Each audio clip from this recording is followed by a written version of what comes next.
What's going on, guys? I'm Charles. This is my first deck profile, so please don't tease me.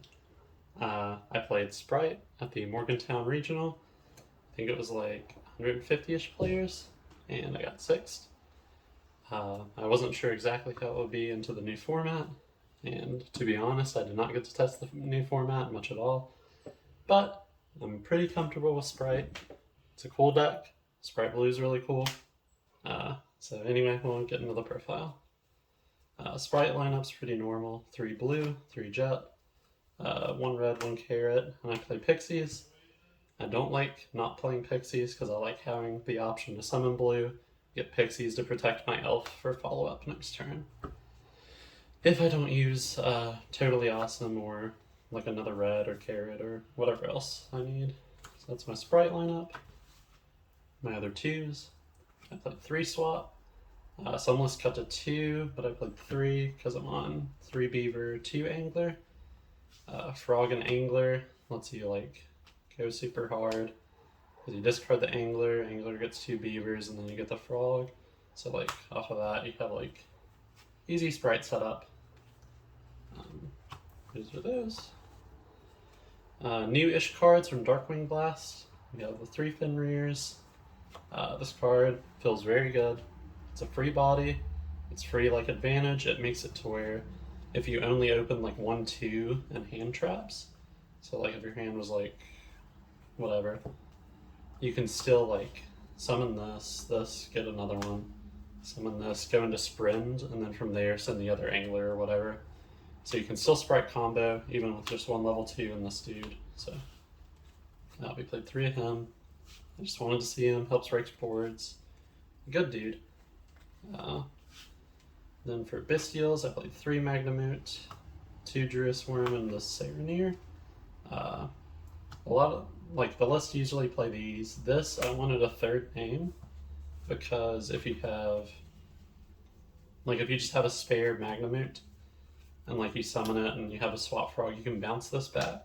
So this will, like, add a name that you don't already have. And if you have 2, you can get all 3. And from there, they can't get their 2 element effects. So that's why I played 6 of those. This one doesn't have an effect, basically, because like you don't usually ever want to send like another Bystial thing in this deck. But the destroying special summons comes out with this for a reason I'll get to in a little bit. And then Magnamhut's just the best one because it searches the other ones. And then I played these Veilers. I wasn't super happy with them, but I wanted something that was like generic enough, and like sometimes Veiler can just end the turn, so I played 2 of those. This was my spice.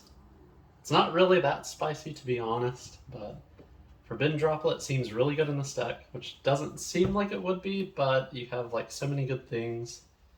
Like all of these are just free bodies you can send. This like searches an extra copy. His summon isn't once per turn, so you can like summon him, use his effect, get another one, or if they like do something to it, you can like send it from Droplet, and then you have another one you can summon.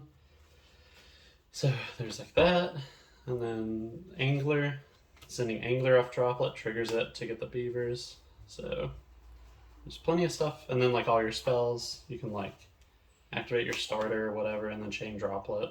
So just free Droplet food, and it eats boards. The best Droplet I did the other day was, it was like a Baron and a Lulu Karos, and then I just like activated a Prosp, chained a Droplet, sending, oh, it was an effect failure, so it wasn't spicy, but it was like, Droplet's good. I like Droplet. From there, I played 3 starter Smashers. I didn't play Double Cross because I didn't want to just lose going second, and I feel like the deck's going first board is already okay enough, but Double Cross is really good, and I wanted to fit it in. So I might cut, I had 17 interactive cards. I could cut like a Veiler for a Double Cross, and then like a 3rd Prosperity because I only played 2. But I just wanted to have my going second cards so I wouldn't lose. And then I played 3 Imperms because it was. This also, for Droplet, it's a trap you can send off of Droplet, so it can't get Tier Element primed, because I was scared of that, but then otherwise it's just like a useful hand trap that doesn't get stopped by the Called By or like Herald of Orange Light. So that was the main deck, 40 cards. Pretty generic, honestly. And then for the extra deck, I played 3 Elf, considered cutting it to 2, but last second I was like, oh, I'll play 3.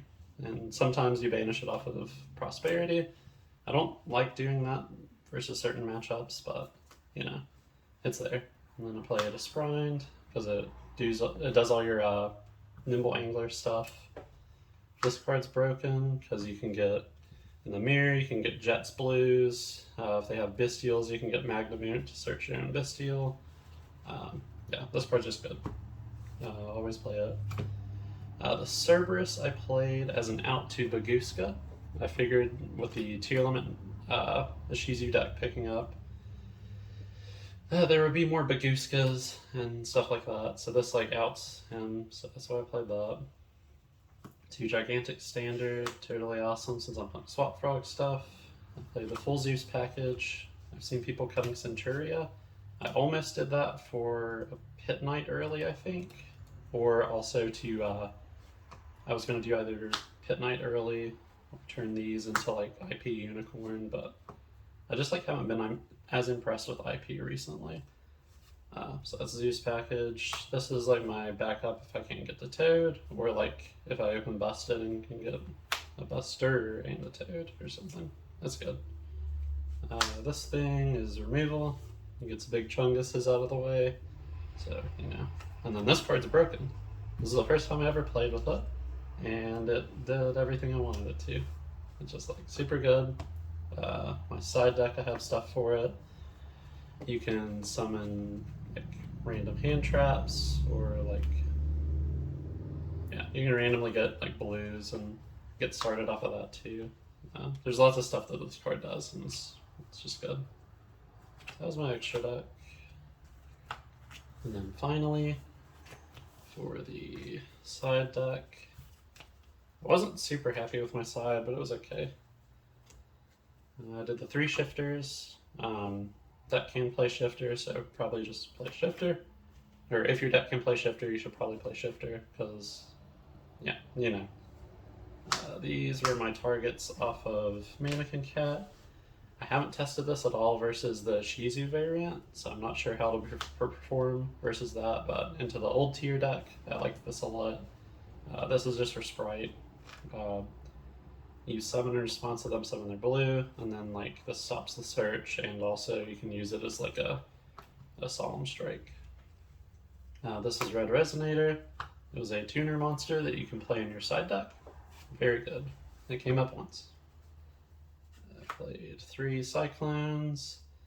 This was what I was least happy with. These should have been Evenlies, but mine didn't come in time, so I put Dark Rollers. They were fine.